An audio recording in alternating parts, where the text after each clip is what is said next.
Os cartéis de droga começaram uma guerra contra os Estados Unidos. E agora é hora de os Estados Unidos começarem uma guerra contra os cartéis. Eu ordenarei ao Departamento de Defesa a usar de forma apropriada forças especiais e a guerra cibernética, além de outras ações cobertas, para infligir o maior dano possível à liderança dos cartéis, à sua infraestrutura e às suas operações. O governo norte-americano cogita uma guerra real com o uso de vários tipos de armas e meios contra organizações criminosas que levam drogas para os Estados Unidos. Tais grupos armados que, em poder de fogo e táticas de guerra, se assemelham a grupos guerrilheiros e até mesmo a forças governamentais, representam um sério perigo, não só para o México, mas também para os Estados Unidos, na visão de muitos cidadãos norte-americanos. Os aliados de Trump defendem entrar no México, mesmo sem autorização do governo do país latino-americano. Mas como seria uma operação deste porte? E qual o risco que ela traz consigo? Este é o tema deste vídeo. Fique até o final e deixe o seu comentário. No governo de Donald Trump, há um novo debate sobre se e com que intensidade o presidente deve cumprir sua promessa de campanha de atacar ou até mesmo invadir o México como parte da guerra que ele prometeu travar contra os poderosos cartéis de drogas. Até que ponto os Estados Unidos devem invadir o México? É uma pergunta que teria parecido maluca para a elite do Partido Republicano considerar antes, mesmo durante o primeiro mandato de Trump. Mas, nos 4 anos seguintes, muitos dos principais centros de poder republicanos passaram a apoiar a ideia de Trump de bombardear ou atacar o México. As escolhas do gabinete de Trump, inclusive suas escolhas para secretário de Defesa e secretário de Estado, apoiariam publicamente a ideia de potencialmente autorizar tal ação às Forças Armadas dos Estados Unidos. O secretário de Estado, Marco Rubio, endossou a ideia de enviar tropas americanas ao México para combater os cartéis de drogas, sob a condição de que haja cooperação do governo mexicano e que essas operações sejam realizadas em coordenação com as Forças Armadas e a Força Policial do México. O comentarista da Fox News, Pete Hegseth, que Trump escolheu para comandar o Pentágono, disse em 2023 que poderia ser do interesse nacional mobilizar as Forças Armadas contra os cartéis de drogas mexicanos, aos quais Trump chamou de organizações terroristas, durante discurso de posse para seu segundo governo. Além disso, Trump aproveitou o discurso para anunciar o futuro envio de tropas para a fronteira com o México, a priori, para parar a imigração ilegal e lidar com outros problemas na linha fronteiriça. Eu enviarei tropas para a fronteira sul para repelir a desastrosa invasão de nosso país.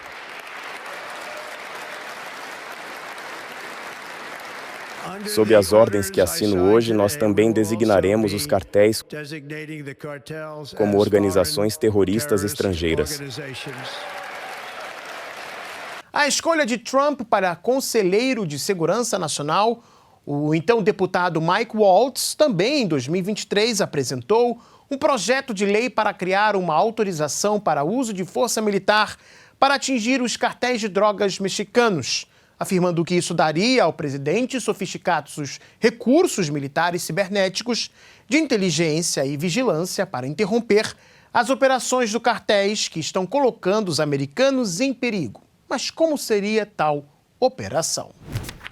Um drone MQ-9 Reaper vigia acima de um comboio de caminhonetes enquanto 2 helicópteros, um elegante MH-6 Little Bird e um UH-60 Black Hawk, acompanham a fila de caminhonetes que sai de uma cidade mexicana. O som dos motores dos helicópteros fica mais alto à medida que o Little Bird, com comandos empoleirados em bancos do lado de fora da cabine, se aproxima. Ele desce na frente da caravana, enquanto o Black Hawk paira em perfeito alinhamento com a caminhonete que comanda o comboio. Há um estalo agudo de um rifle de um franco-atirador disparado do Black Hawk. O óleo respinga no para-brisa e a fumaça sai do bloco do motor, forçando o comboio a parar.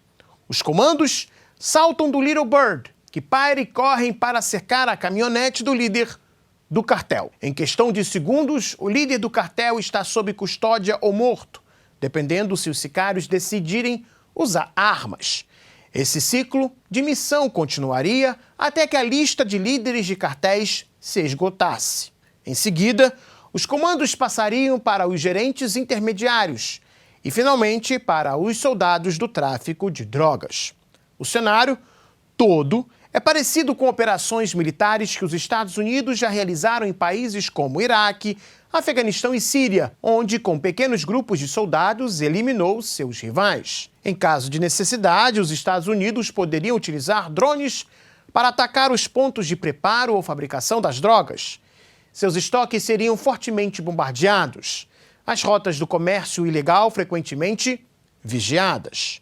Mas seria isso suficiente para acabar com o tráfico? A operação que descrevi acima não é muito diferente, por exemplo, das ações que a polícia brasileira realiza contra o tráfico de drogas nas favelas, por exemplo, do Rio de Janeiro.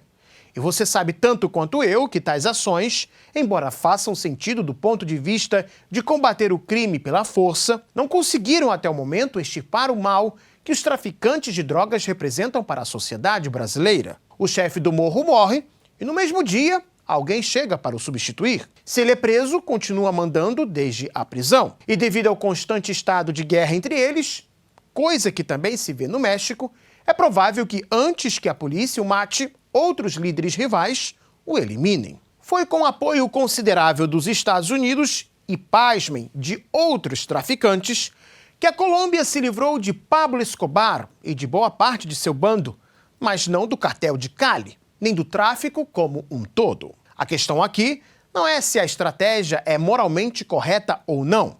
Eu, pessoalmente, acho que criminosos devem pagar pelos seus atos pela moeda da justiça.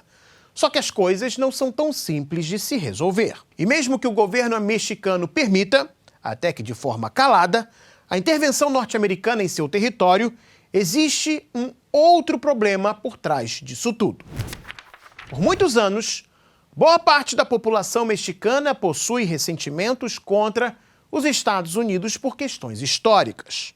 Os Estados Unidos possuem uma longa história de intervenções e invasões, desde a guerra entre os Estados Unidos e o México, que causou a perda de boa parte do território do país latino-americano, até a ocupação de Veracruz durante a Revolução Mexicana.